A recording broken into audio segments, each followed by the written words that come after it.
No Man's Sky in 2026 is bigger, deeper and more overwhelming than ever, an infinite universe of systems the game barely explains. So the real question is simple: what is the best way to start? What should you focus on, what to ignore early on, and how do you turn confusion into real progress? This guide is not a collection of random tips. It's a clear, efficient beginner strategy covering everything that truly matters early on: survival, starships, multitools, exosuit, freighter, crucial upgrades, passive income, and how to avoid the hard grind that burns new players out. This is exactly how I would start over again, backed by over 1500 hours of experience behind every decision. We have a lot to cover, so without further delay, welcome to the most exciting space journey of your life.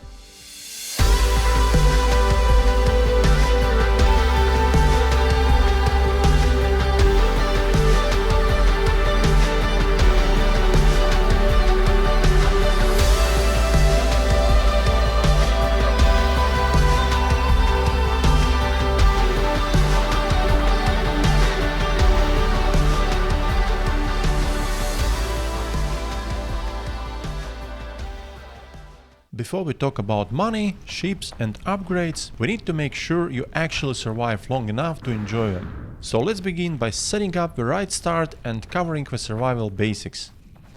I need your clothes, your boots and your starship. You forgot to say please.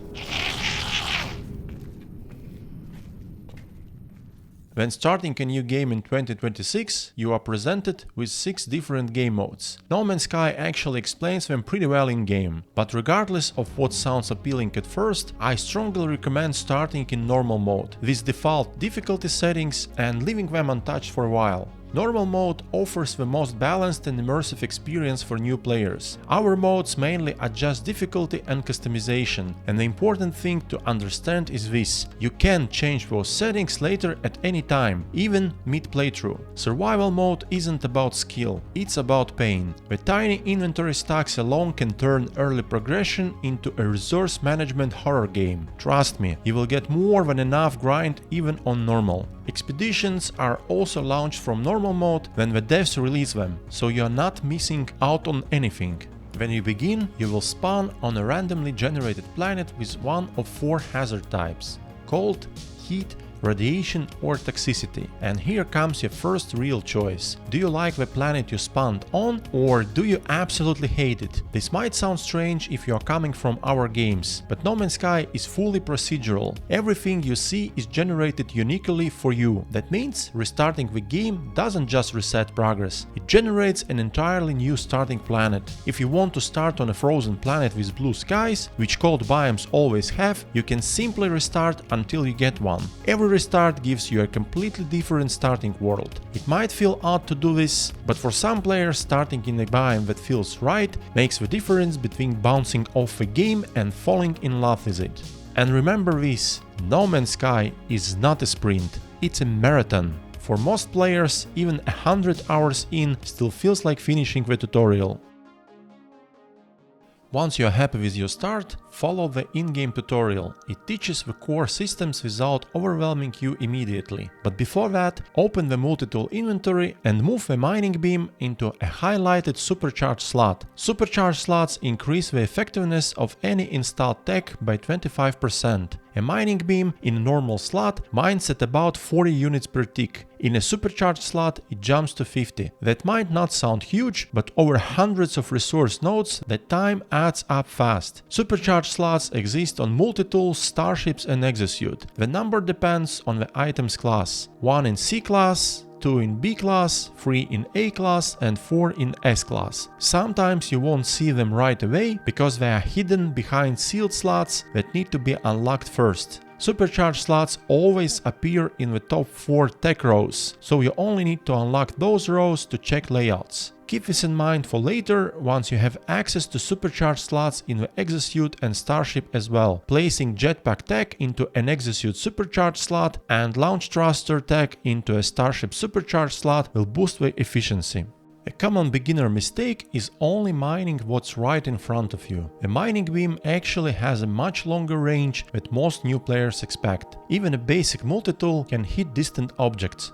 Damage drops off at extreme distances, but it's often still faster when running all the way over. Then the mining beam overheats and turns red, it actually mines faster. The trick is not letting it fully overheat. Instead of holding the trigger, pulse it. You will mine faster without triggering the cooldown. Here is something the game never explains clearly. Almost every resource in No Man's Sky is destructible by any form of damage, not just the mining beam. You can punch trees, kick rocks, or shoot resources with your Starship weapons. If you ever run out of materials to recharge the mining beam, use melee attacks to gather enough to get going again. It's slower, but it works. And if you want speed, hop into your Starship and strafe the landscape.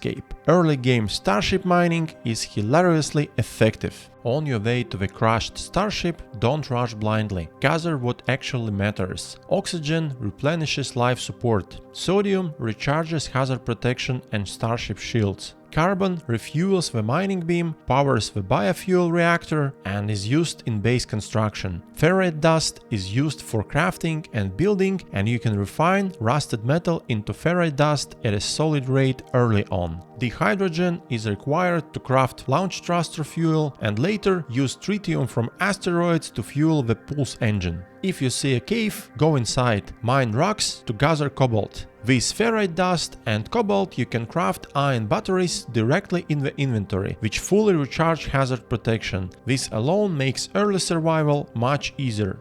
Start using the quick access menu immediately. Press X, scroll with the mouse wheel, and recharge systems, summon the Starship, or trigger actions quickly. This saves a lot of time over the course of the game. You can go even faster by binding hotkeys. Open the quick access menu, select the Starship, and press Ctrl plus a number from 0 to 9 for a quick bind. That key will now instantly summon the Starship as long as the launch thrusters are fueled. You can bind hotkeys for Exocraft, Freighter, camera modes, and even photo mode to capture dynamic screenshots. Early game movement can feel slow, but there is a trick called melee dash boost. While sprinting, press melee and then activate the jetpack. You will launch forward much faster than normal sprinting. For VR players, this combo isn't available, but rapid melee movement alone can still be faster than walking. Later, jetpack upgrades will let you stay airborne way longer, and progression in this game feels incredibly rewarding. Watch for deuterium plants with a neon glow. They give about 10 seconds of unlimited jetpack fuel, and then combined with the melee dash boost, they are perfect for fast travel across terrain.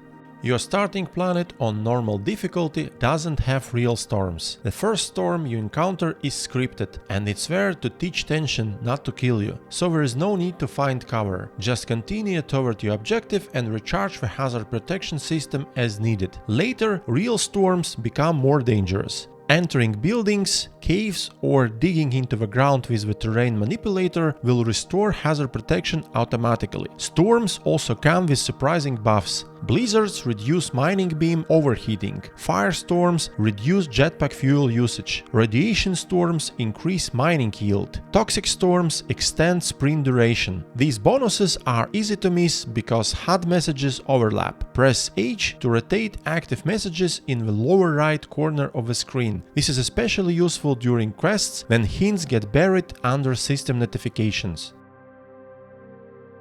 Once you unlock the terrain manipulator through the tutorial, everything changes. It allows you to dig up buried tech modules, which reward 2 to 4 salvage data each. Salvage data sells for 52,000 units per piece, making it one of the most reliable early game income sources. Scan with the analysis visor and look for the Wi-Fi-like icons. These modules are always buried near broken machinery, emitting fire and smoke. Face the functional panel and dig to the left. The module is always there. Repairing the machinery also grants nanites. Before reaching your first space station, aim to collect at least 10 salvage data. Selling it earns about 500,000 units, which allows you to buy resources instead of mining everything manually. This saves massive amounts of time. After that first sale, stop selling salvage data. You will need a lot of it later to unlock crucial tech at the Space Anomaly. At the space station, sell the salvage data and then buy required materials from the Galactic Trade Terminal or NPC pilots. You can even purchase resources like chromatic metal needed for the tutorial. The analysis visor isn't just for scanning. You can place navigation markers with E to mark locations. These remain visible even after exiting the visor and show distance to the target. You can also lock onto specific objects by holding E while targeting them in the visor. This keeps them visible through storms or low visibility, which is especially useful when hunting buried tech modules. Any discovered material can be tracked via the catalog. Open catalog and guide, go to materials and items, find the resource and select it. This creates a quest that guides you to the nearest source. If a resource isn't listed, buy it once from a terminal or NPC to register in the database. As you progress into the mid-game, efficient inventory management becomes essential. A cluttered inventory can slow you down and make crafting or finding items frustrating. To stay organized, regularly clear out unnecessary items by deleting, selling, or transferring them to storage. The inventory auto-sort feature is especially useful in the early game. It offers options like highlighting raw materials, high-value items, consumables, installable tech, or even sorting by color. Understanding how inventory feels also helps. New items appear in the top left, move right, and then downward, while older items settle in the bottom right. This makes it easy to track recent pickups and spot long-held items. Use your Exosuit for essential tools, ammo and portable tech, and store bulk resources in your Starship cargo. Once you establish a base, storage containers provide a secure place for long-term resources. Only you can access them, even if other players visit. Staying on top of inventory management means less time sorting and more time exploring. One of the most important settings to check is hazard effects in the accessibility menu. By default, it's set to 100%, meaning severe weather like a blizzard can cover the entire screen with frost. Immersive, yes, but at night it basically reduces visibility to zero. Lowering hazard effects to around 35% keeps the weather noticeable but limits it to the edges of the screen, greatly improving visibility. Another major time saver is the speed of UI interactions. By default, the hold for important option in controls adds a delay when opening, crafting, buying or selling items. Switch it to always instant to make all UI actions immediate. You can now craft, buy or sell with a single click. Just be careful not to accidentally sell anything valuable until you get used to it. You can also adjust difficulty settings at any time to make the game easier or more challenging. If PvP isn't your thing, which is quite rare in No Man's Sky anyway, you can turn it off in network settings or even disable multiplayer entirely for a fully single player experience. You will only see NPCs aboard the Space Anomaly in this case. I personally play on default normal settings and haven't changed anything. Everything feels well balanced. Now that we've covered the survival basics, it's time to visit the heart of the game, the Space Anomaly, and explore its main features. At some point early in the main tutorial, you will be invited aboard a strange spherical station drifting through space. This moment quietly changes everything, because the Space Anomaly is not just an hour location, it's the heart of No Man's Sky. The Space Anomaly is a massive mobile hub you can summon almost anywhere in space, and it quietly becomes one of the most important places in the entire game. Inside, you will find key NPCs that unlock advanced blueprints for base building, Exosuit, Starships, multi-tools and exocraft upgrades. It also functions as the main multiplayer hub where players meet, run missions together, earn Quicksilver and visit each other's bases. Learning how to use the anomaly early will save dozens of hours of inefficient grinding and set up your long-term progression the right way. Now a quick reality check. The first time you enter the anomaly, you will probably see players wearing ridiculous outfits, flying flashy ships and casually flexing endgame gear. If that makes you feel confused, discouraged or like you're already behind, don't worry. Almost everything you see is either a cosmetic reward from past expeditions or something purchased with Quicksilver. You will have access to similar rewards naturally within your first weeks of play. There are no microtransactions, no donations and no pay-to-win systems in No Man's Sky. Everything is earned by simply playing the game. And if the intergalactic fashion show still annoys you, just disable multiplayer while aboard aboard the Anomaly. Instantly, all our players disappear and the station becomes a quiet single-player hub filled only with NPCs. The most important areas of the Anomaly are easy to miss at first, so let's quickly orient ourselves. The Nexus sits at the front and serves as a mission hub. This is where you pick up daily and weekly missions that reward Quicksilver, which is used to buy cosmetics from a Quicksilver merchant nearby. The Expedition Terminal allows switching between the main save and time-limited expedition events when Hello Games launches them, letting you participate without starting from scratch. The Multitool Decommissioning Terminal lets you scrap unwanted multitools. The central area of the Anomaly is packed with NPCs and research terminals. This is where the majority of blueprints and upgrades in the game are unlocked with nanites and salvage data. Don't rush with space. Walk around, read the menus, and get familiar with what exists even if you don't unlock everything yet. Iteration Helios deserves special mention. Once per day, Helios will reward you with nanites for new discoveries. Later in the game, after you encounter your first derelict freighter, Helios will also provide one free emergency signal scanner per week. These scanners allow locating abandoned freighters drifting in space, filled with dark corridors, hostile entities, and valuable loot. It's easily the spookiest content in No Man's Sky and gives off serious Dead Space vibes. I do have a dedicated guide on my channel, but fair warning, it's the scariest guide I've ever released. Iteration Eris pays 50 nanites for each journey milestone or a small amount of nanites for a selected product which changes daily and sells basic upgrade modules.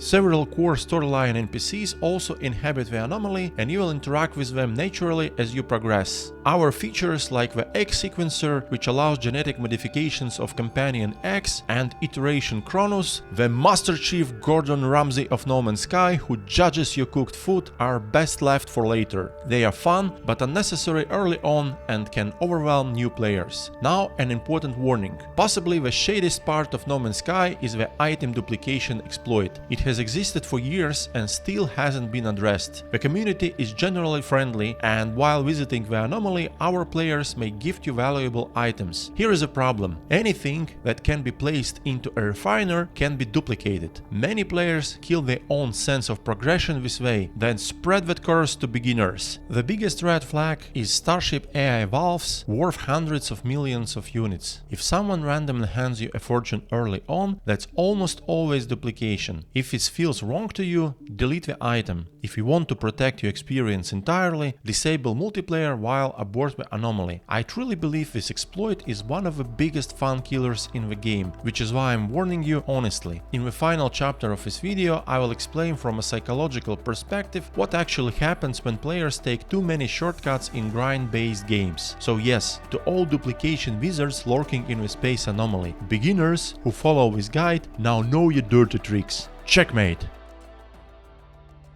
The core research area of the Anomaly is the backbone of your early and mid-game progression. Here you will unlock upgrades for Starships, Exosuit, Multitools and Exocraft with nanites. The best beginner upgrades for Starships, Exosuit and Multitools will be covered later in the guide. For now, understand that this is where they come from. Exocraft upgrades are mostly optional. Exocraft are not essential for survival and are more about comfort, mobility and style. However, there are two important exceptions. First up is the Minotaur exoskeleton. When piloted, it provides full protection from all hazards. Once the AI module is unlocked through a specific quest, it can fight autonomously and when fully upgraded, obliterates Sentinels. This beast is a true Terminator of Sentinels and harsh weather, with an imposing summon animation that calls to mind the towering mechs of Titanfall. Second is the Nautilian submarine. Once you unlock purple star systems later in the game, deep oceans become common, and the Nautilian is essential for efficient underwater exploration. The construction research station unlocks base building parts with salvage data. Most categories are optional and should be unlocked based on your immediate needs. Prioritize basic power systems like solar panels and batteries along with industrial modules for automated resource harvesting.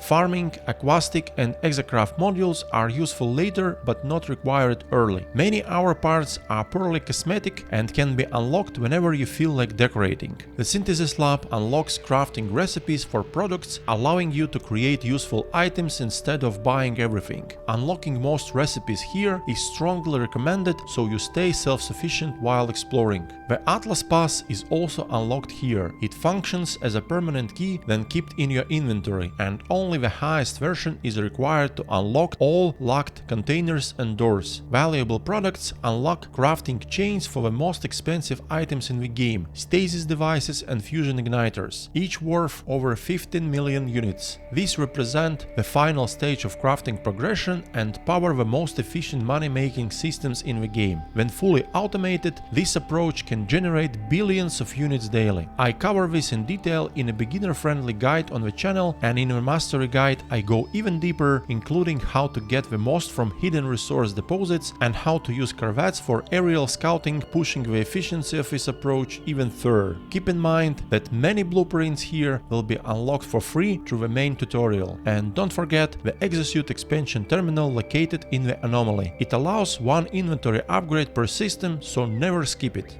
Now that you know where the upgrades come from, it's time to get more value out of the tools you already have. The Analysis Visor is one of the most useful tools in the game. In analysis mode you can zoom in twice with the right mouse button for a closer look. It displays planet data, weather conditions, Sentinel activity, fauna, flora, temperature, time of day and available resources. During storms or on hazardous planets, the visor also shows a hazard protection timer, letting you know exactly how long you can stay exposed. Scanning NPC starships reveals their type, class, inventory size, tech slots and price, including freighters. Scanning creatures also shows what materials they produce. You can switch between analysis mode and target sweep mode by pressing 1 or 3. Upgrading the visor unlocks hotspot detection for mineral, gas and hidden power deposits, which are essential for automated resource farms later on. The Terrain Manipulator has 4 modes: Mine, Create, Restore and Flatten, switched via the secondary weapon button. Mining uses a spherical area and adjusting the size allows you to choose between speed and efficiency. Smaller size extract more resources per deposit but take longer. Create mode adds terrain, letting you raise structures or even create artificial islands. Restore mode returns terrain to its original state, useful for hiding things underground. Flatten mode levels large areas quickly, but avoid flattering terrain for permanent bases, as terrain may regenerate. Flattering hills is, however, one of the fastest ways to farm silicate powder. The Terrain Manipulator is also a panic button. If sentinels get angry, dig straight down and wait it out. If you no longer need a piece of tech, dismantle it with the middle mouse button to reclaim some materials. To store tech for later use, uninstall it with X and place it in your Exosuit inventory. From there, it can be reinstalled into another device. Direct transfers between ships or multi-tools aren't possible, but the Exosuit works as a middleman. Small Exosuit storage at the start can be a real challenge, especially in survival or permadeath modes, where every unlocked Exosuit slot counts. Fortunately, there are a few useful tech available at the Anomaly that help mitigate this limitation. One of the best early game tricks for expanding limited Exosuit inventory is the Nutrient Processor. It takes up only one Exosuit slot, but provides huge 50-slot storage for food items.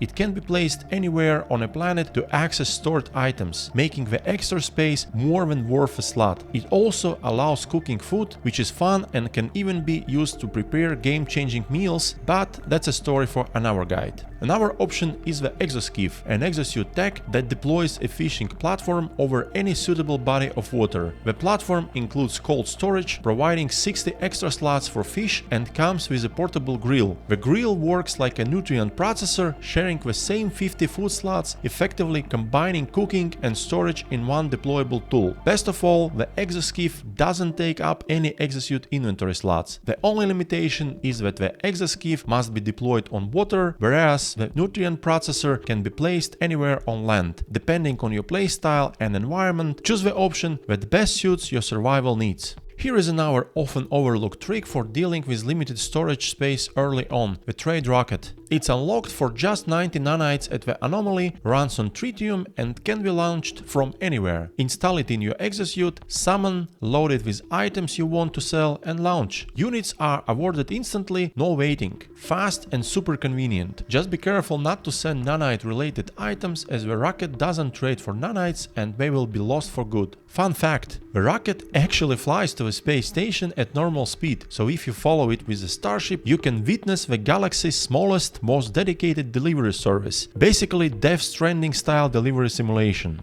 The Construction Research Station offers many new base building parts, and with a bit of practice, there is a useful tip that can make building much faster and more convenient. Building mode. Press Z to open the build menu, select a part and then press B to enter building mode. This speeds up placement and camera movement. While in building mode, use the right mouse button to switch parts without exiting the mode. You can also build remotely. Move the camera with movement keys and press B twice quickly to shift the camera center, allowing construction far away from your character. This is incredibly useful during storms when building from safety. Severe storms are dangerous, but also could be profitable. Extreme storms can spawn storm crystals, which sell for a high price and are required for certain repairs and guild reputation boosts. Just 5 crystals sell for 1 million units and dozens can be collected in a single storm. Storm crystals appear only in storms on extreme weather planets. The Minotaur exoskeleton offers enhanced safety, providing full hazard protection and allowing you to gather storm crystals without exiting. If collecting on foot, install at least one hazard-specific protection module. When main protection depletes, recharging a module instantly restores both the module and the main hazard protection, buying you valuable time.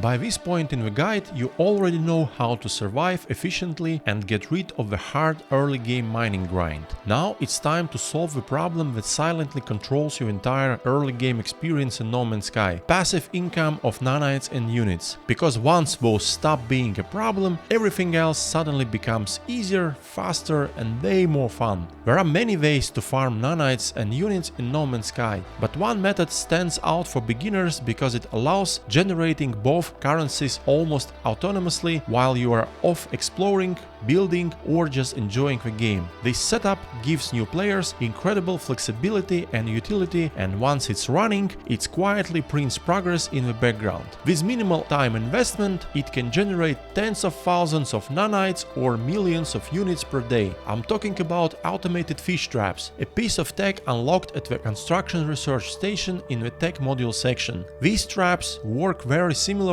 to automated resource harvesters, except instead of minerals, they passively collect fish, and with a few smart tweaks, the profits become surprisingly good. The best part is how early game friendly this is. Fish traps are extremely cheap. They cost just 1 salvage data to unlock and are easy to place anywhere in water, require no bait, and fish quality is not affected by weather or biome. The game doesn't care if you are fishing on a paradise planet or a nightmare world, the traps will still do their job. All required resources are easily to obtain early on. Metal plating and iron batteries can be crafted directly in your inventory from basic materials you already know from the survival part of this guide.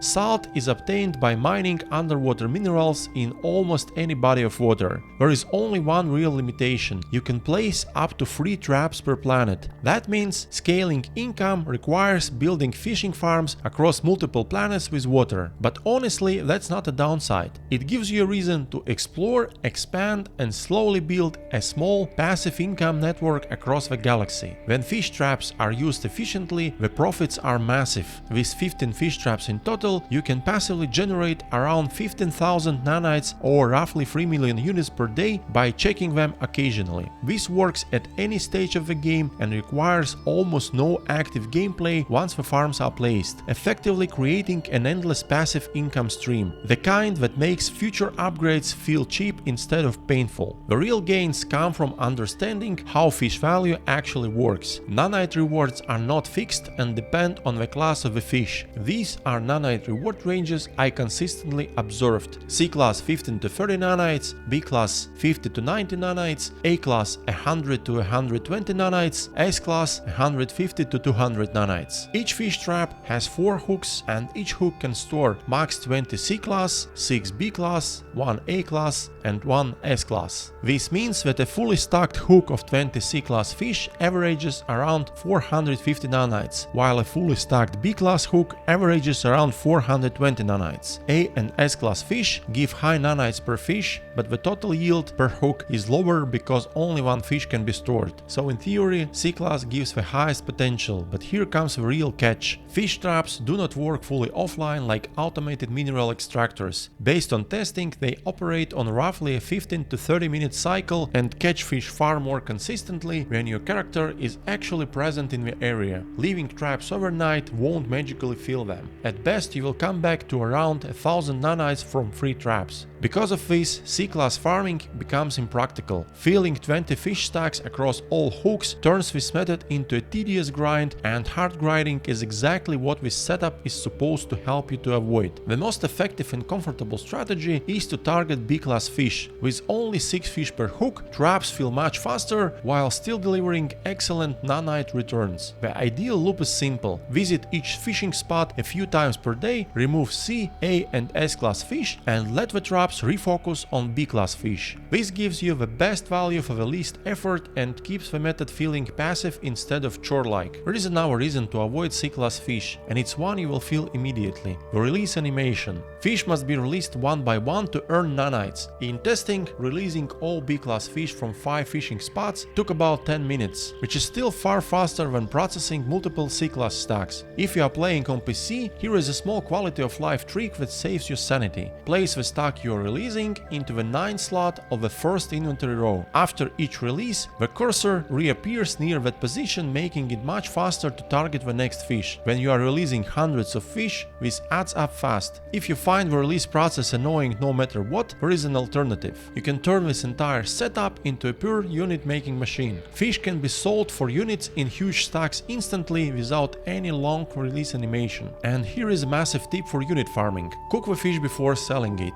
Use either a nutrient processor or the exoskip explained earlier in this guide. Cooking is fast, simple and significantly increases the value of most common fish. Grilled C-Class fish can sell for up to 30 times more than raw. B-Class fish also increase in value, though by a smaller amount. Do not grill A or S-Class fish. In some cases, cooking can lower the value of A-Class fish, and it always reduces the value of S-Class fish. Even in No Man's Sky, fine dining is not always profitable. Once you get used to this loop, automated fishing becomes a reliable, endless source of nanites or units that massively speeds up your progression. It quietly removes one of the biggest early game bottlenecks and gives you freedom to play the game the way you want. A smart and efficient passive income method for beginners. And now that we've solved the money problem, it's time to talk about how to spend it properly. In the next chapter, we will break down starships and make sure your first serious starship choice doesn't haunt you for the next 50 hours.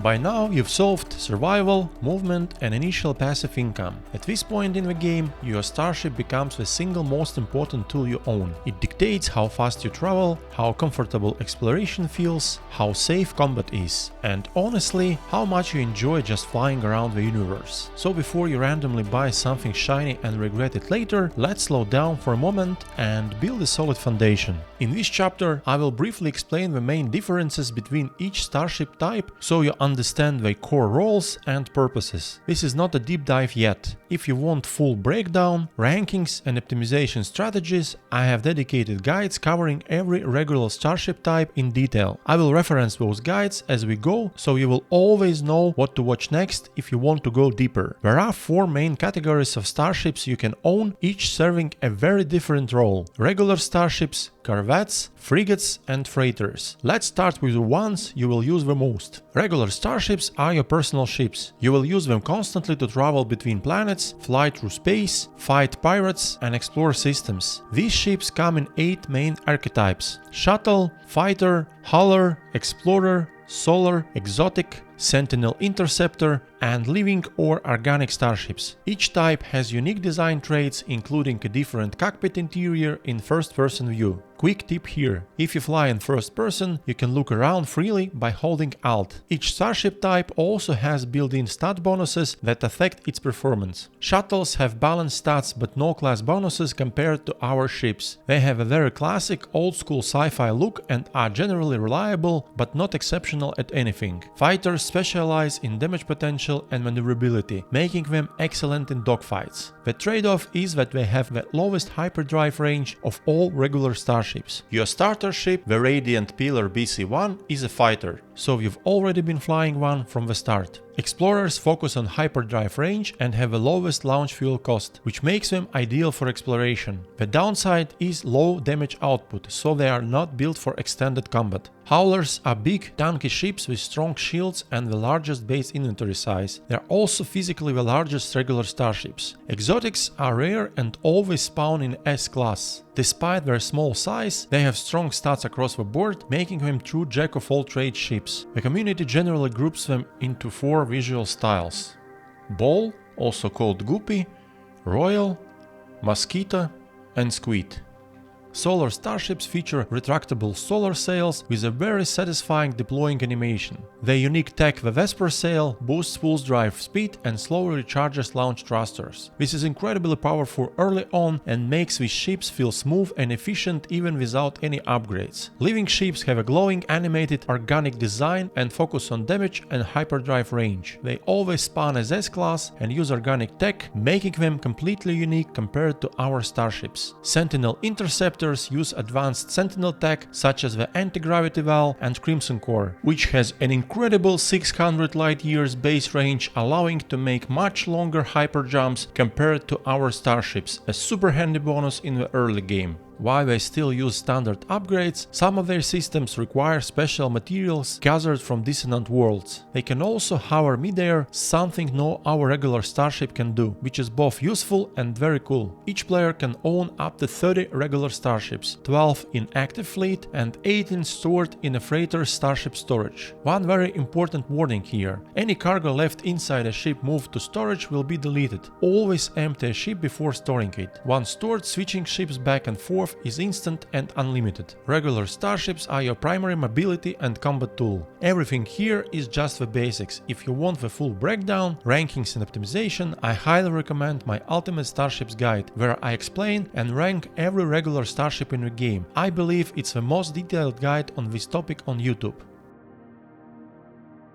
Corvettes are large, custom-built starships with a walkable interior and a modular design. Unlike regular starships, Corvettes function more like mobile bases and are customized module by module at the Corvette workshop terminal aboard space stations. They use special landing pads and require unique boarding procedures from freighters or space stations. Teleporters aboard space stations and the Space Anomaly provide alternate ways for quick access. Corvettes are always constructed in C-class, but can be upgraded to higher classes just like regular starships. They are the first ships in the game that allow 4 players to travel together across the universe. And yes, you can skydive from them anywhere. Later in the video, I will explain how to assemble your first Corvette and why they are incredible for speeding up your progression. You can own up to 12 Corvettes in your active fleet. Unlike regular starships, Corvettes cannot be stored in a freighter's cold storage.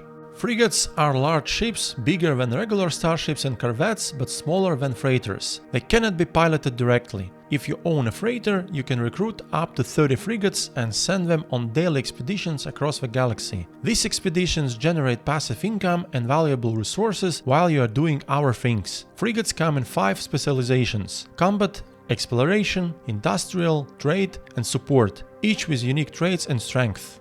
Freighters are the largest starships in the game and act as your main mobile base and fleet headquarters. They can warp between systems, store massive amount of cargo, host spare regular starships, and manage your entire frigate fleet. A freighter can be summoned almost anywhere in space and serves as a fully customizable mobile base with its own crew, defensive cannons, and starship hangars. You can completely rebuild its interior, turning a confusing floating maze into an efficient flagship worthy of a fleet commander. I have a dedicated dedicated guide that walks you step by step through creating an open, efficient freighter layout. You can only own one freighter at a time, and they come in many exterior designs, so choose carefully.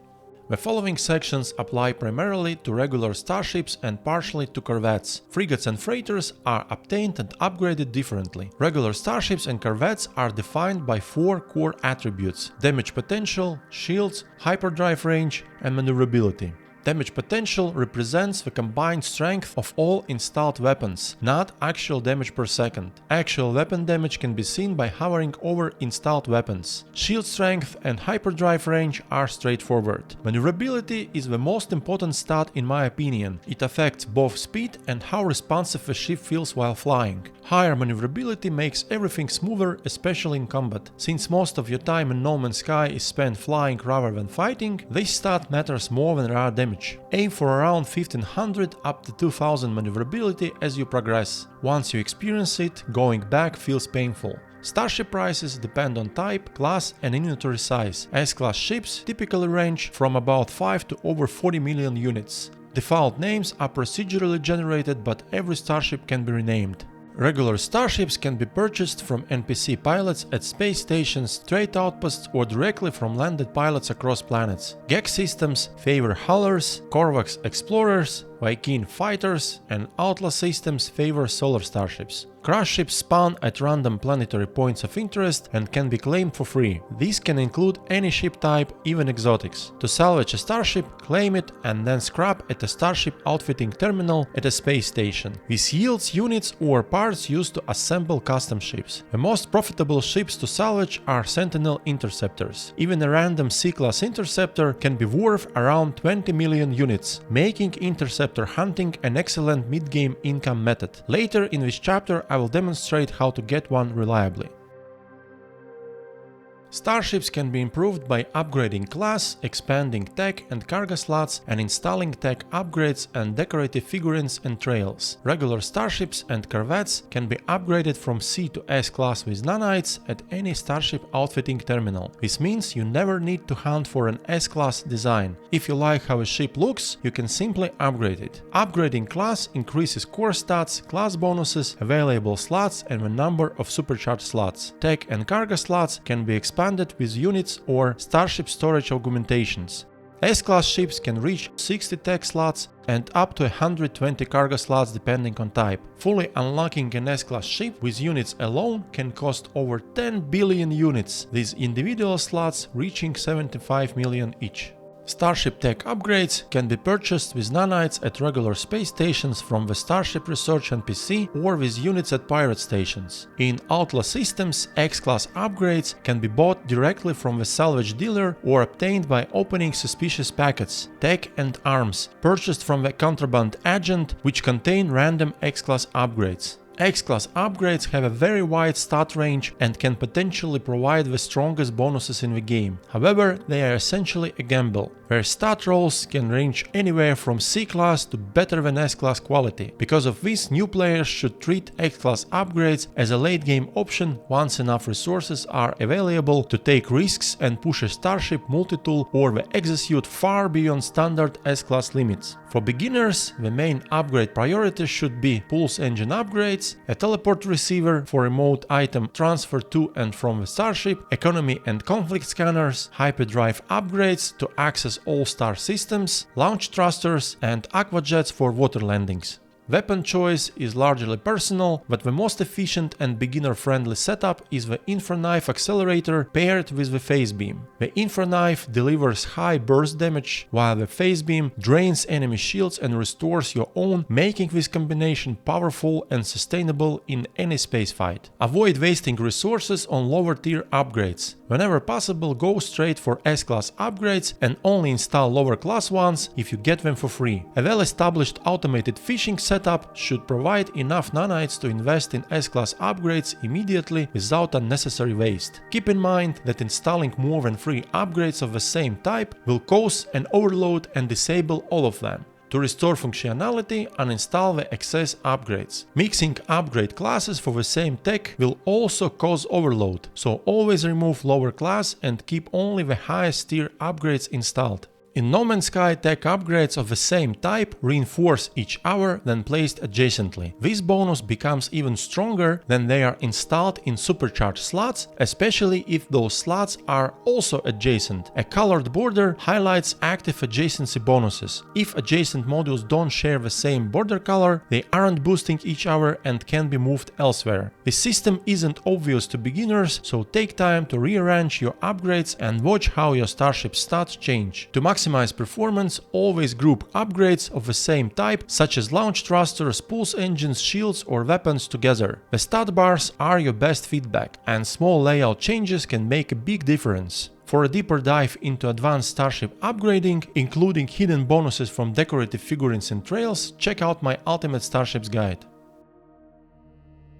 For your first S-Class ship, I strongly recommend a Solar Starship. The Vesper sail alone makes early flying much smoother by improving maneuverability, pulse efficiency and enabling launch recharge. You feel the benefit immediately. Solar ships also have a unique sail deployment animation that simply looks awesome. On top of that, their damage output and cargo capacity makes them a great beginner choice. Your best chance to get a Solar Starship in S-Class is by visiting Outlaw Systems, which have the highest spawn rates for regular S-Class ships including Solars. To do this efficiently, install both a conflict scanner and an economy scanner on your Starship. The conflict scanner helps locating Outlaw Systems on the galaxy map, while the economy scanner lets you find trade outposts there. Open the galaxy map, set the filter to conflict mode and look for systems marked in red. Among those, search specifically for Outlaw Systems. It may take time, but you will find one eventually. After warping in, use the economy scanner to locate a trade outpost and head there.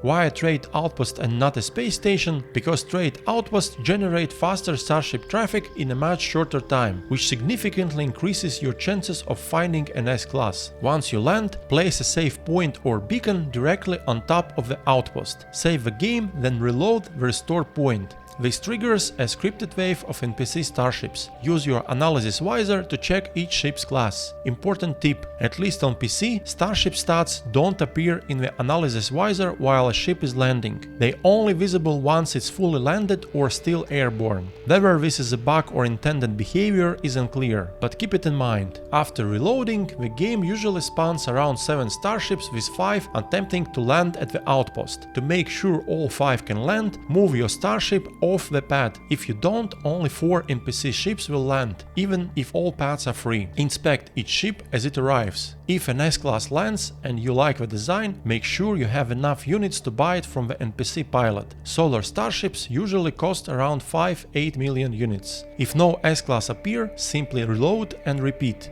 If you don't like the designs, move on to another Outlaw system. It's a very straightforward method. So what are your actual chances? I tested this myself and the results are good and reliable. Across 5 Outlaw systems, S-Class starships appeared at trade outposts within just 10-15 minutes. In every system it took no more than 5 reloads to see an S-Class, and I spotted 9 different S-Class ships total, including cases where several landed at once. In short, getting a regular S-Class starship is both reliable and fast if you know what you are doing. Some players dislike the safe reload approach, but this is simply how No Man's Sky works, and it dramatically reduces unnecessary grind. You can ignore this method and wait at space stations for a perfect S-Class to land, but that can take pretty long time. And trust me, this game offers more than enough grind even when you play smart. If you prefer flying in first-person view and don't like solar ships because the sails block part of the screen, just grab any other regular S-Class ship. If short on units, a great alternative is to hunt a Sentinel Interceptor first. Even a basic C-Class Sentinel Interceptor can be scrapped for over 20 million units, providing instant funding for an S-Class purchase. Next, I will show you how to get a random Sentinel Interceptor solo as soon as you reach the Space Anomaly just a few hours into a new save.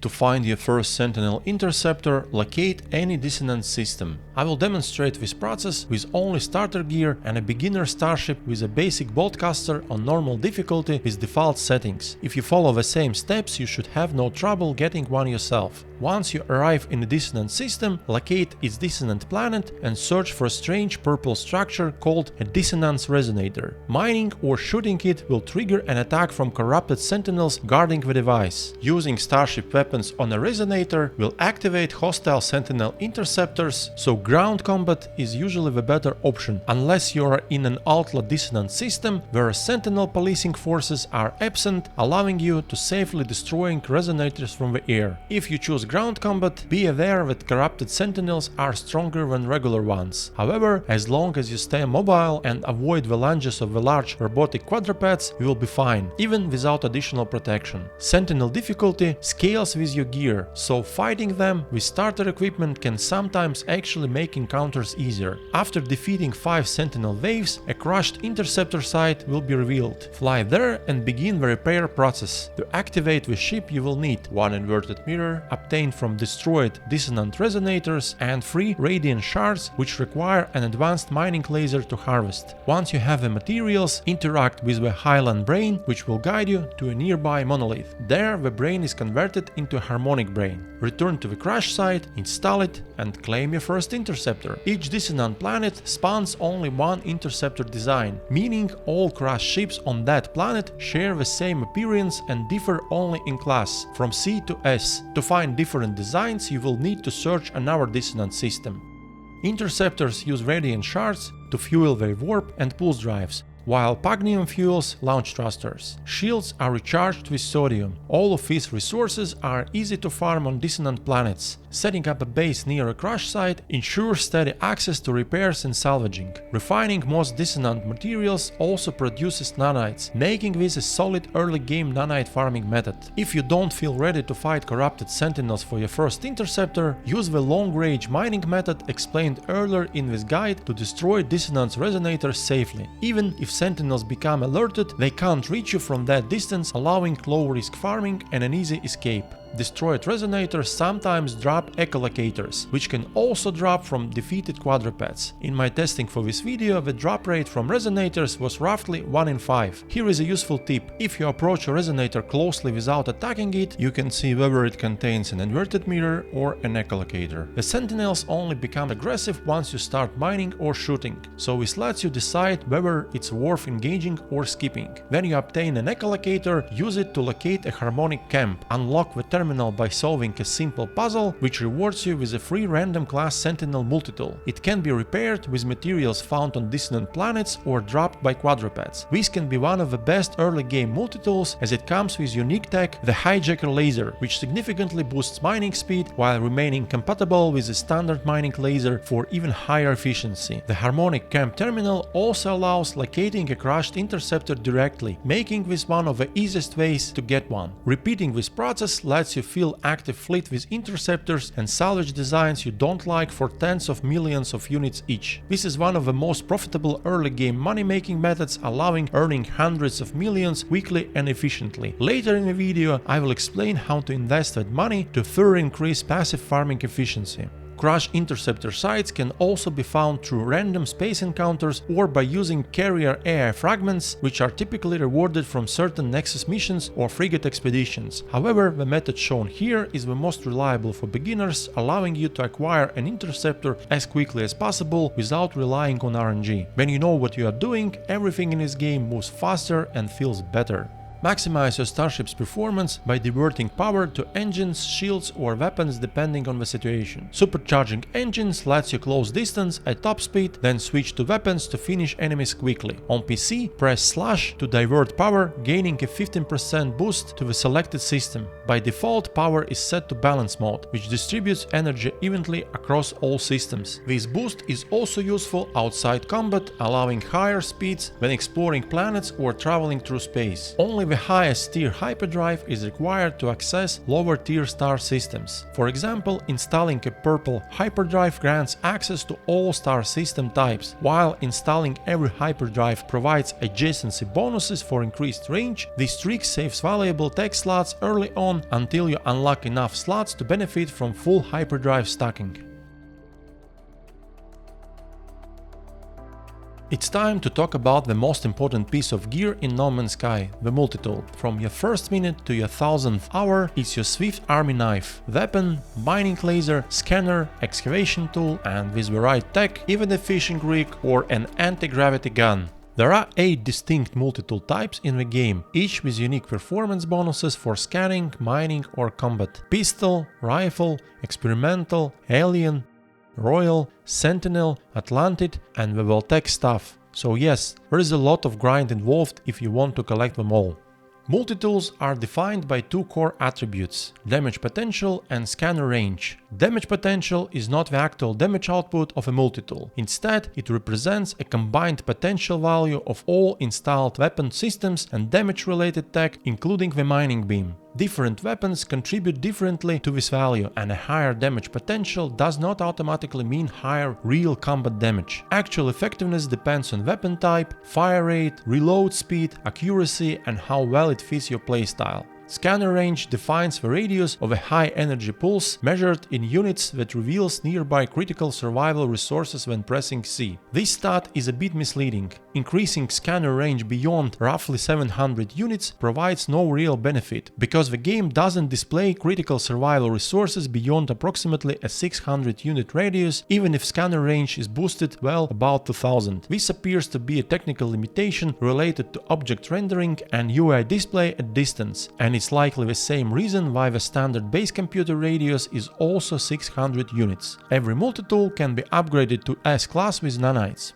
A multitool can be upgraded at the upgrade station aboard any regular space station. Upgrading a multitool's class boosts its core stats, increases class bonus, unlocks more tech slots, and adds extra supercharged slots. Multitool slot expansion works similarly to regular Starships and Corvettes. New slots can be purchased with units or multitool expansion slots. However, do not rush this. Each additional slot becomes progressively more expensive, eventually reaching an eye-watering 600 million units per slot. This is where saved multitool expansion slots become incredibly valuable, potentially saving hundreds of millions per slot if you decide to fully expand a tool later. Fully expanding a multitool with units alone costs over 10 billion. Players can own up to 18 multitools in total, 6 active and 12 stored in a weapon rack that can be built on a planetary base, aboard a Corvette or inside a freighter. Unwanted multitools can be salvaged at the multitool decommissioning terminal aboard the Space Anomaly, and this process can even return some multitool expansion slots.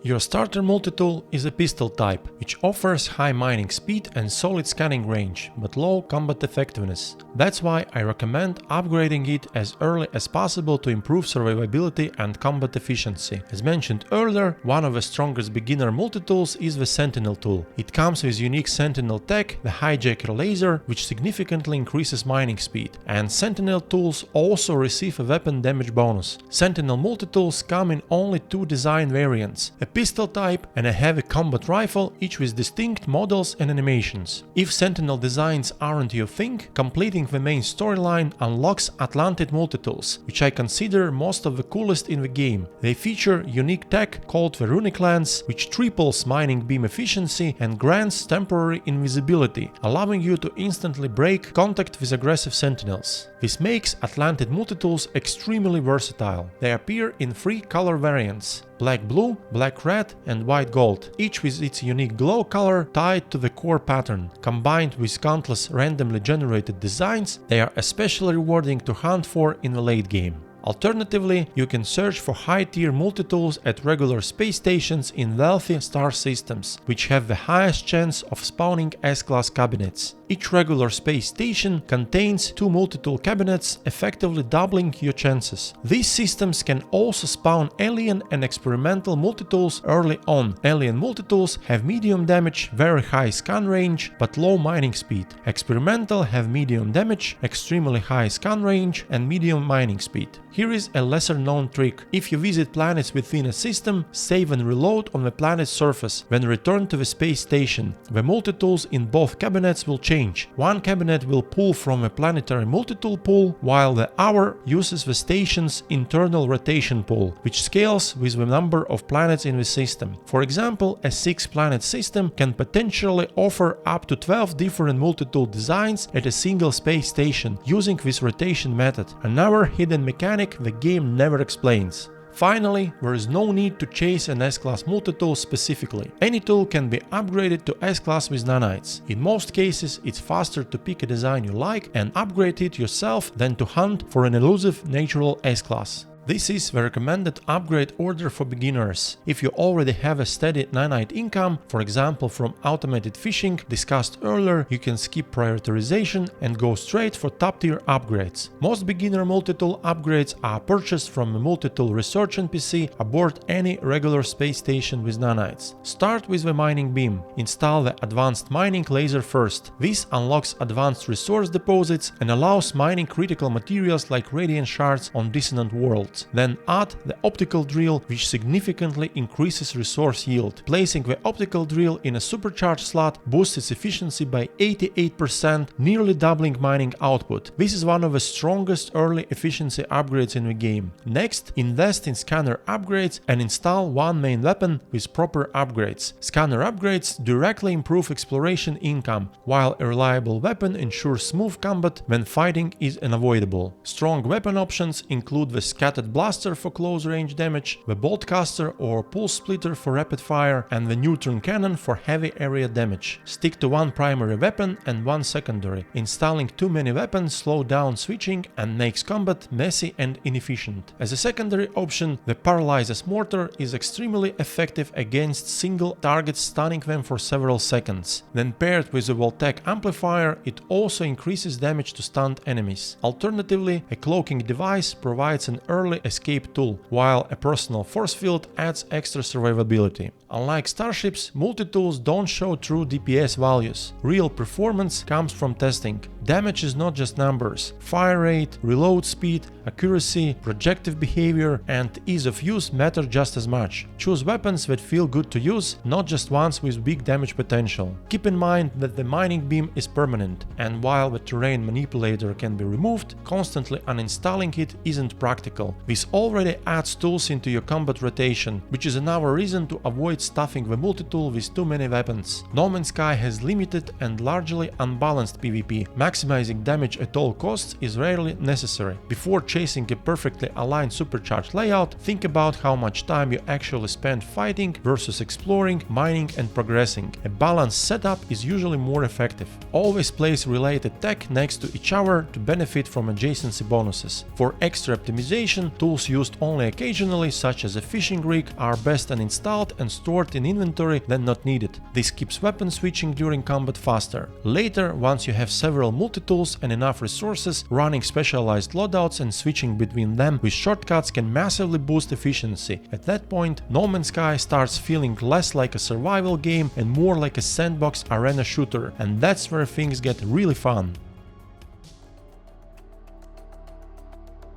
Before we move into large-scale progression, we need to take care of something much closer to home, your exosuit. This is the system that determines how long you survive, how fast you move, and how forgiving the game feels overall. A well-upgraded exosuit doesn't just make things easier, it fundamentally changes how No Man's Sky plays. For beginners, the highest priority exosuit upgrades available aboard the Space Anomaly are jetpack efficiency upgrades, the personal refiner MK2, which allows refining two different resources on the move, the hazmat gauntlet for harvesting hazardous plants and materials, the shield lattice, which increases hazard protection capacity, C-class hazard protection units that boost resistance to a specific hazard type, and life support system upgrades. Everything beyond that depends on your current situation and playstyle. Most beginner exosuit upgrades are purchased from the Exosuit Research NPC aboard any regular space station with nanites. At the same terminal, you can also obtain an additional exosuit slot with units or exosuit expansion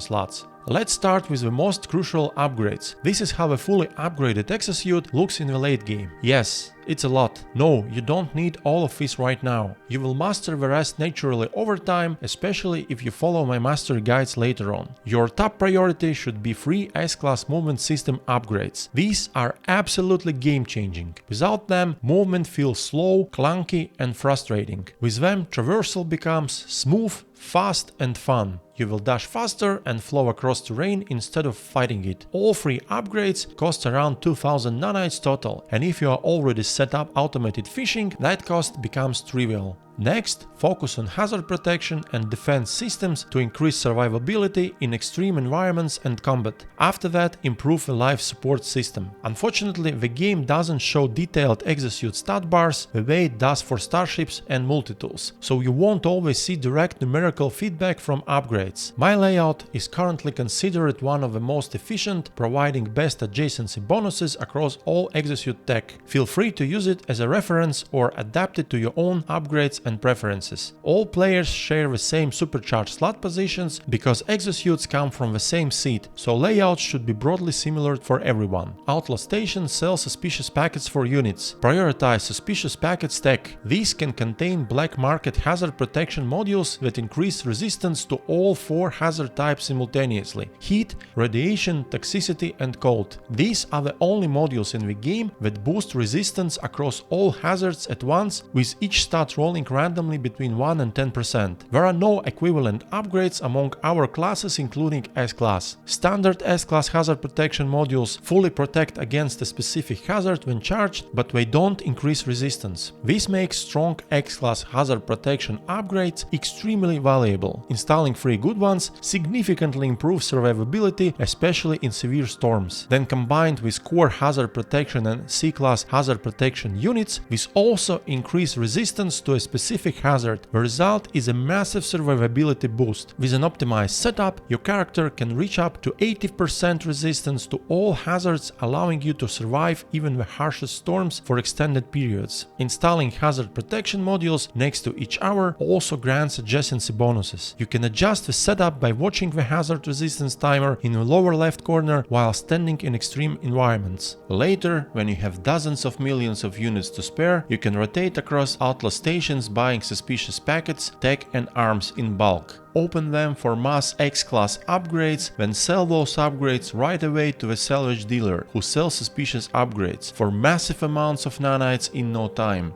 Currently, this is the fastest nanite making method in the game, so use it to your advantage to quickly upgrade your favorite starship or multitool design to S-Class. As you progress further in the game, 2 additional types of unique exosuit upgrades become available: salvaged upgrade components and forbidden exosuit modules, which can drop from salvaged glass when destroying sentinels. These are more advanced systems and I cover them in my ultimate late game guide.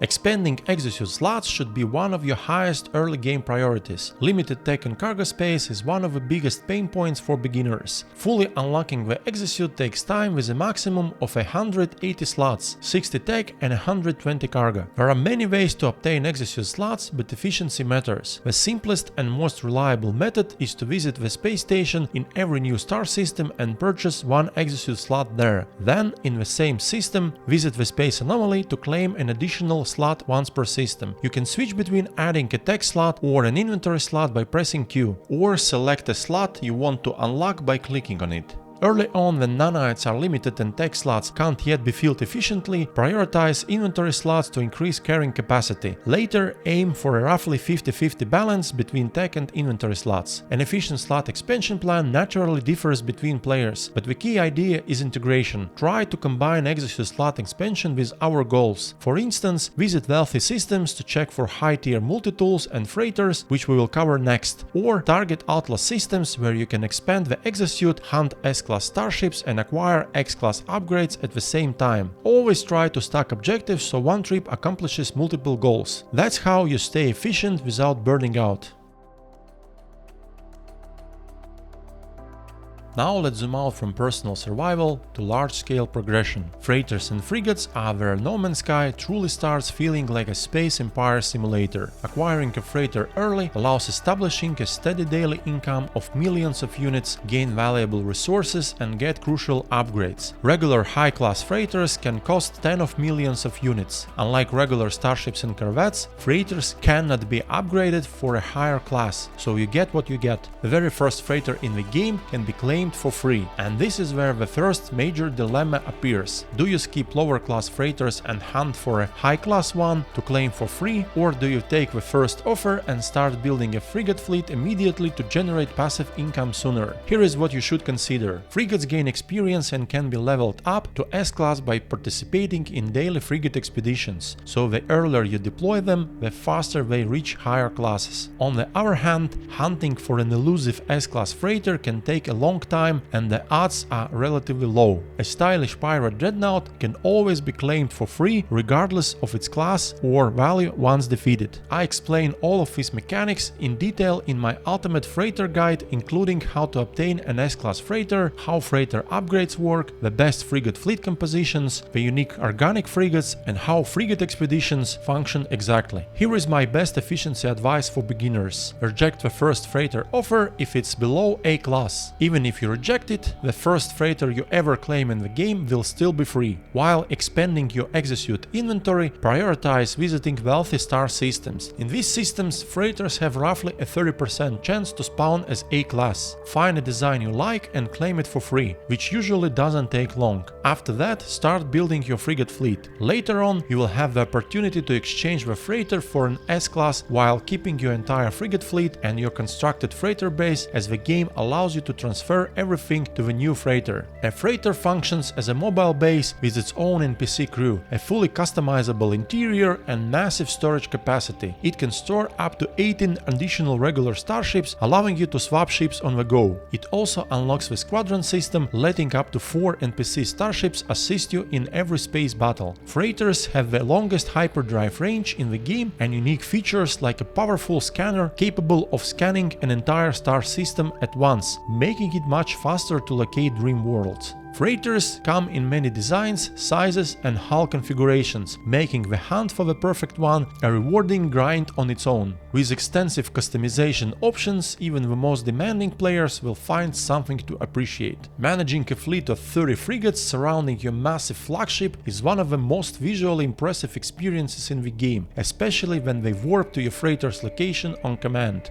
Once you own a freighter, frigate recruitment becomes available. Approach NPC freighters in space, contact the captain via intercom and negotiate a contract. Only frigates marked with green icons are available for hire. Prices range from roughly 1.5 to 12.5 million units, depending on the frigate's class. Each frigate has base stats in combat, exploration, industrial and trade. Newly hired frigates may start at 0 in these categories and improve as they participate in expeditions. Each frigate also has between 1 and 5 traits that further affect performance. A combination of base stats and traits determines expedition success. There is no need to hunt S-class frigates. They are rare and all frigates will eventually reach S-class through expeditions. To fill all 5 daily expeditions, you will need at least 25 frigates, 5 per mission. Since expedition types are random, flexibility is the key. Hiring 5 frigates of each specialization, including support vessels to reduce fuel costs, is the most beginner-friendly setup. Each frigate can be visited individually either by teleporting from a freighter's bridge or by landing with a starship. Frigate expeditions allow deploying your fleet on daily missions that generate units, valuable resources, complex crafting materials and, most importantly, for beginners, salvage frigate modules required to unlock freighter tech. Expeditions progress in real time even while you are offline. The Freighter Navigator provides 5 new expeditions per day, resetting at midnight UTC. Expedition types and difficulties are random and the maximum difficulty is 3 stars. To deploy expeditions, you must build a fleet command room aboard your freighter. Building several rooms allow multiple expeditions to run simultaneously. Constructing at least 6 rooms is ideal since some missions can last over a day early on. This also allows deploying expeditions just before reset and exceed the normal 5 expedition limit temporarily. Building your first fleet command room unlocks the frigate fuel recipes. Early on, fuel demand is high. The easiest way to stack dihydrogen and tritium, the 2 core fuel ingredients, is by purchasing them at outlaw stations. Think of expeditions as a scoring system. Your goal is to exceed the expedition's difficulty rating by as much as possible. Assigning frigates that match the expedition's focus will increase success and rewards. Freighter upgrades further boost total fleet score. To avoid damage to the fleet, aim for a fleet rating at least 2 stars higher than the expedition difficulty. Early expeditions with only a few frigates in the fleet are shorter and easier but offer lower rewards. Once you recruit a 4th frigate, expedition difficulty, duration and rewards increase. Each expedition allows up to 3 consumable upgrades which provide temporary bonuses for that mission. If a frigate is damaged, recall it and repair manually. These repair missions are surprisingly immersive, and seeing a damaged frigate up close for the first time is a moment worth experiencing firsthand. Why should you assemble your very first Corvette as early as possible, and where do Corvettes truly shine compared to regular starships? There are 2 big reasons, and they completely change how the game feels once you experience them: aerial scouting and skydiving. Skydiving in a space survival game? This is madness, some new players might say. Madness? This is No Man's Sky! Of course, skydiving and even spacewalking are already worth it just for vibes alone. How many games let you casually step outside your starship, float in silent vacuum, and admire massive nebulas and cosmic scenery like it's your personal screensaver? But beyond the spectacle, Corvettes offer something far more powerful: efficiency. The real advantage begins with aerial scouting. Introduced in the Voyager's update, this feature fundamentally changes exploration. It quietly removes one of the biggest time sinks in No Man's Sky: constant landing, scanning, taking off, repositioning over and over again. Corvettes can stay in flight on autopilot while leave the cockpit and use the analysis visor midair. That means you can scan points of interest directly from above, turning planetary surveys into smooth flyovers instead of tedious stop-and-go groundwork. This truly shines when hunting hidden deposits for automated resource harvesting. Mineral, gas deposits and electromagnetic power hotspots are much faster to locate from the air. Later in the game, if you decide to build large-scale automated farms for crafting stasis devices or fusion igniters and start printing billions, this single feature will save you hours during the setup phase. For now, just remember that this option exists, and if you want the full breakdown later, my Ultimate Stasis Device Farm Guide has you covered. Aerial scouting also unlocks one of the strongest beginner streaks in the game: fast farming of rare Corvette modules. Early on, only basic Corvette parts are available for units at the Corvette Workshop Terminal. More advanced and visually impressive modules are scattered across the galaxy as salvageable scrap. The default way of farming these usually involves constant landing, digging or shooting scrap from the air with a starship. A Corvette skips all that pain entirely. You can detect salvageable scrap from above, destroy it with the Corvette's weapons and get the loot instantly, no landing required. It gets even better. When searching for salvageable scrap, ancient bones, resource deposits or power hotspots, you don't even need to open the hatch. The analysis visor works through the Corvette's hull, highlighting targets instantly. And when you do need to reach the surface, the Corvette can beam you down and back up without landing at all. Fast, clean and efficient. This is why my top recommendation for new players is simple: get any Corvette as soon as you can. It saves time across almost every activity in the game and makes everything you do smoother and faster. And now that you know why, let's build one. Don't expect a majestic design with just basic modules because of limited options. No matter what type of Corvette you decide to build with basic modules, they all will look generic. Nevertheless, you can get a decent looking functional Corvette with just around 10 million units. Keeping it minimalistic will increase efficiency, avoiding unnecessary clutter related to construction of large Corvettes. Corvette building is limited to 100 functional modules, but this starter build will require only a few of them. When you build a new Corvette at the Corvette Workshop Terminal, the game provides basic hints in the upper right corner what modules are actually required for ship validation. So before starting the construction, purchase from the same terminal at least these modules: landing gear, habitation module, cockpit, reactor, thrusters, weapon system and accessway. Additional modules are up to your choice. Module selection could be accessed with Z and parts recolored with G. And now let's build your first Corvette of No Man's Sky. Start by placing 2 landing gears next to each other to set the foundation. Let's handle the visuals right away. choose favorite color scheme and material and apply it to the entire Corvette. Here is a useful trick. The game remembers last used color scheme, so all modules added afterward will automatically match. Individual modules could be also recolored later by selecting a module, pressing G and recoloring it separately. Snap a Thunderbird class hub on top of landing gear. Once it's constructed, add the Thunderbird class cockpit at the front and complete the hull with a Titan class landing bay at the rear. Next, on top of the hub, add 2 Medusa class reactors and a Pirate Drive booster on top of a landing bay just behind rear Medusa class reactor. Now attach a Titan sublight thruster to the left rear part of the hull and repeat the same on the right side so that both sides are mirrored. Flip a thruster with E to attach it on the right side. Attach 2 photon cannon arrays to the left front part of the hull and repeat the same on the right side. Complete the design with some aesthetics by attaching 2 Arcadia S-foil wings to the left rear upper part of the hull, attached to a Pirate Drive booster, and repeat the same on the right side, so that both sides are perfectly mirrored. Right-click to exit the Corvette workshop menu, choose Finalize Current Design, and here it is. Your first No Man's Sky Corvette is ready to claim.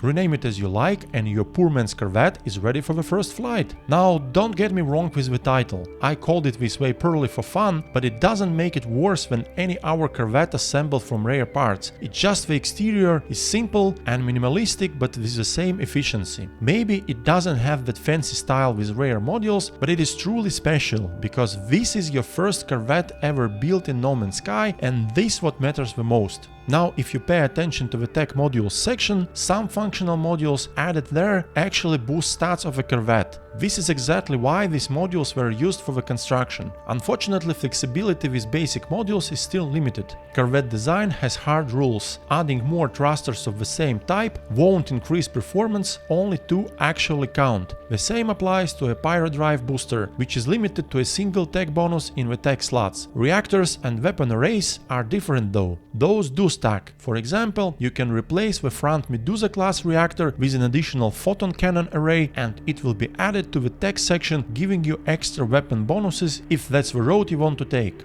The beauty of Corvette is that you can always modify even completed and fully functional Corvette at the terminal and add or remove modules as you see fit, completely transforming this beginner's design to something truly yours as you get more different modules. When it comes to interiors, feel free to customize, but keep it light. Corvette building allows placing different interior furnishing modules, decor, and designated interior functional modules such as nutrition unit for cooking, refiner unit to process resources as you fly, mission radar allowing to access daily Quicksilver missions without necessity to visit the Space Anomaly, and even storage containers. However, overloading the small space with multiple refiners, storage, or our functional modules can cause annoying interaction overlaps, especially around the pilot seat. For convenience, use only a mission radar for faster Quicksilver missions with an optional refiner or nutrition unit. Place them in the rear part of the hull to keep cockpit access clear and hassle-free. And that's it, your poor man's Corvette is complete. I think for a beginner Corvette it looks solid and has respectable stats for a C-class Starship.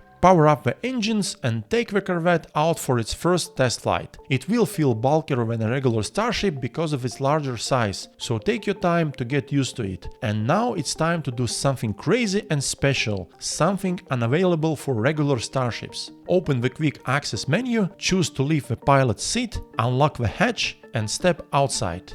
Don't worry, spacewalking feels a lot like swimming, calm and controlled. You are safe here. Pause for a moment and take it in. The local sun burns in the distance, scattered stars shimmer, and magnificent nebulas stretch across the sky, painting the void with color. Look down and admire your Corvette. Something you designed, built, and brought into existence yourself. And this is where it truly hits. That sense of beauty and freedom. No Man's Sky is one of those rare games where you are not just following a path, you are choosing it. You can do whatever you want, go wherever you wish. And this moment, floating in deep space for the very first time, is when that promise becomes real. Corvettes are upgradable much like regular starships at a Starship outfitting terminal with nanites for class upgrades and either units or storage augmentation to buy extra slots. Corvettes are always constructed in C class, so upgrading them to S class will cost 85,000 nanites. Unlocking all tech and cargo slots for S class will cost over 10 billion units, so be ready for some serious spending. What makes Corvette upgrades different from regular starships is that many Corvette modules are linked to tech upgrades. These modules automatically improve stats alongside visual appearance. While this sounds like a powerful feature allowing players to build bizarre but stat-boosting ships stitched together from functional parts, there is a catch. These modules take up tech slots in the Corvette's tech section. Just like with regular starships, that section is capped at 60 slots, and the modules can't be removed once installed unless you edit the Corvette and remove them from design. This means every added bonus module takes up a space that could otherwise hold a Starship tech upgrade. You can still equip them with custom weaponry like the infra knife, add engine trails for colored exhaust, or even aqua jets for water landings. But design should be carefully balanced between functionality and performance, because with all possible tech upgrades in the late game, it's impossible to install all of them at once. But for beginners, this could actually be an advantage. Until you can afford all Starship upgrades and a higher Corvette class, adding specialized modules to the base Corvette instantly boosts key stats like maneuverability, making it much smoother to fly. Here is something important to remember for new players. Specific Corvette modules that boost its performance also provide additional adjacency bonuses when placed adjacently to a regular Starship tech, such as launch thrusters or pulse engines. Proper arrangement can significantly increase Corvette's overall performance, so effective positioning truly matters.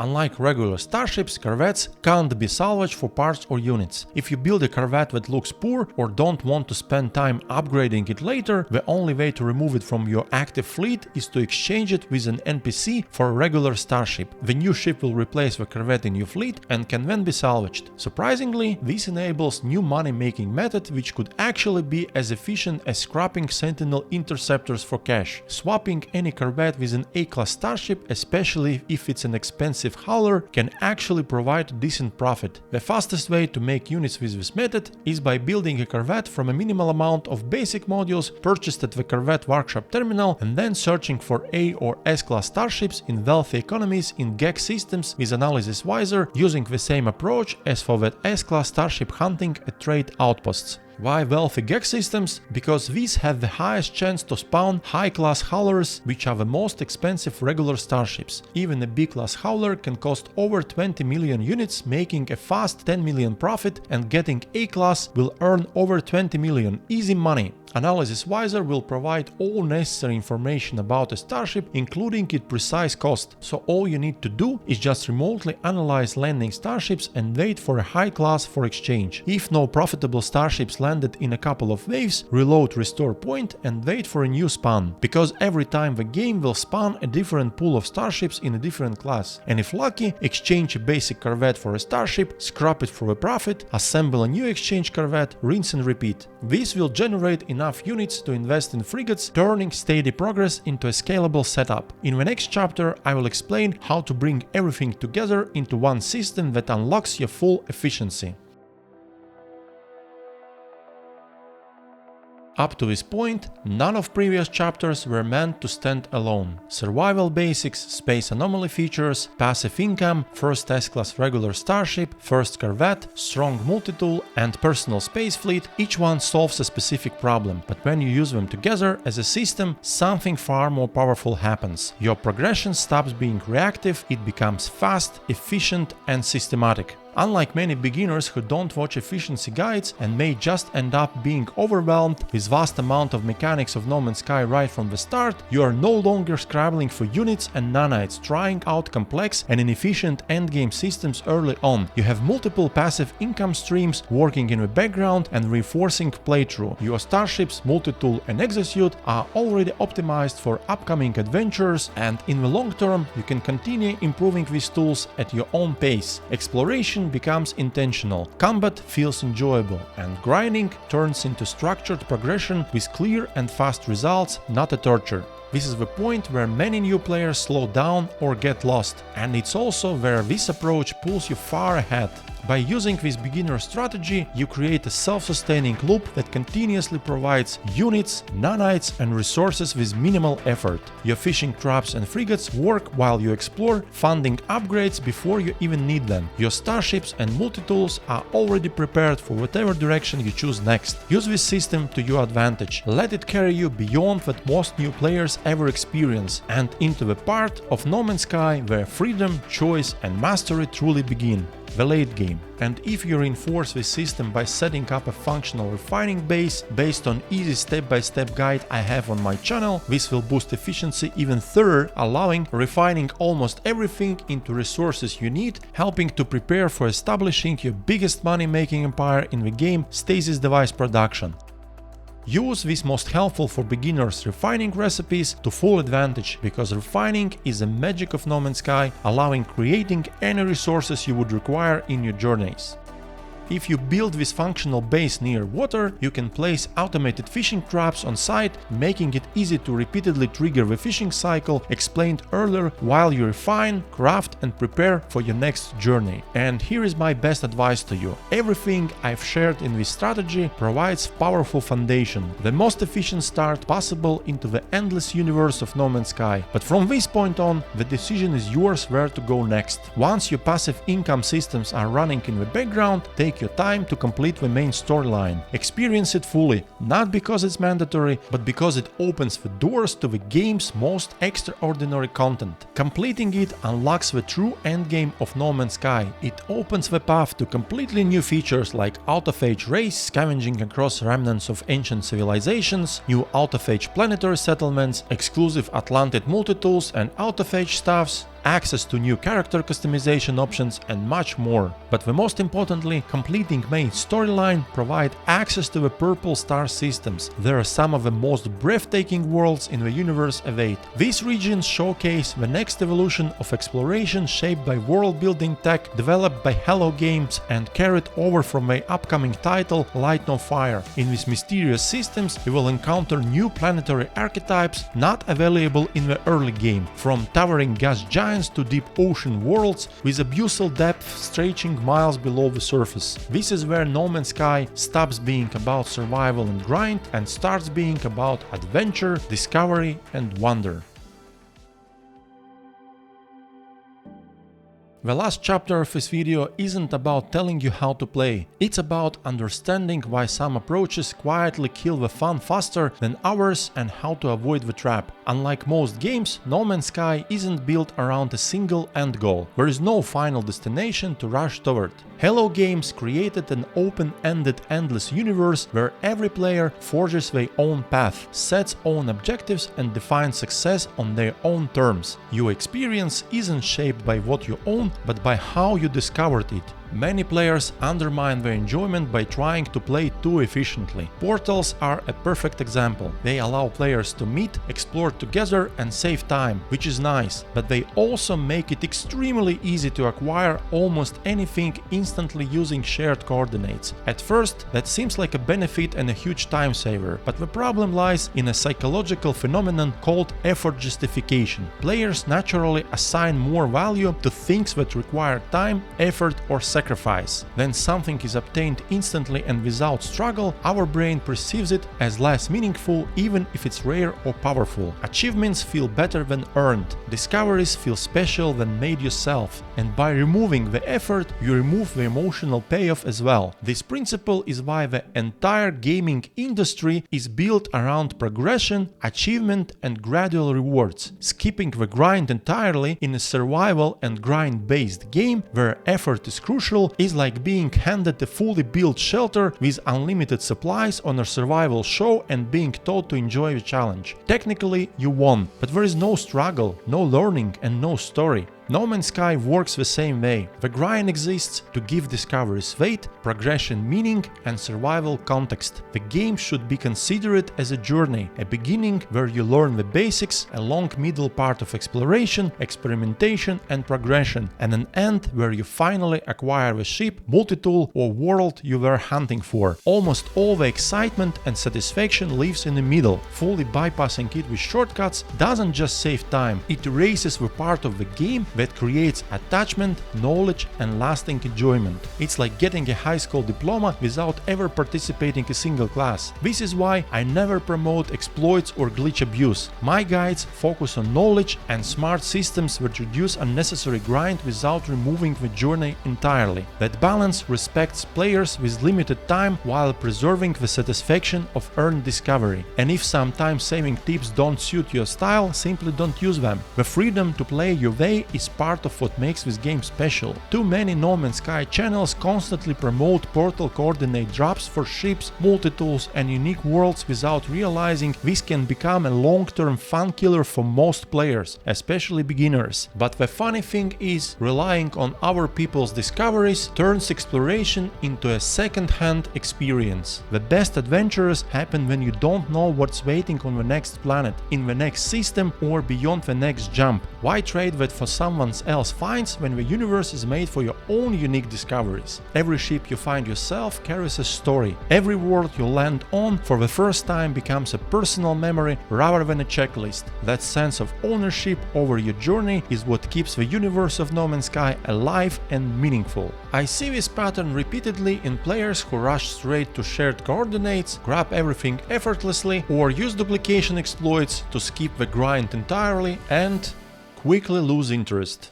Many regret it, realizing that by skipping the discovery, they also skip the excitement that makes No Man's Sky so special. After more than 1500 hours in the game, I still am excited with the game and continue discovering new things, because not a single game-ruining shortcut was taken. So play smart, embrace the journey, and discover your No Man's Sky universe for yourself. So I hope this complete No Man's Sky beginner guide gave you the knowledge for the best start, helped set the right foundation, and explained why in this game the journey matters more than the destination. If you enjoyed it, consider subscribing so you don't miss my ultimate value guides. Your systems are running, your foundation is built. Now go explore the universe that's been waiting for you, space traveler. Thanks for watching, Udalooper out, and I'll see you in the infinite universe of No Man's Sky.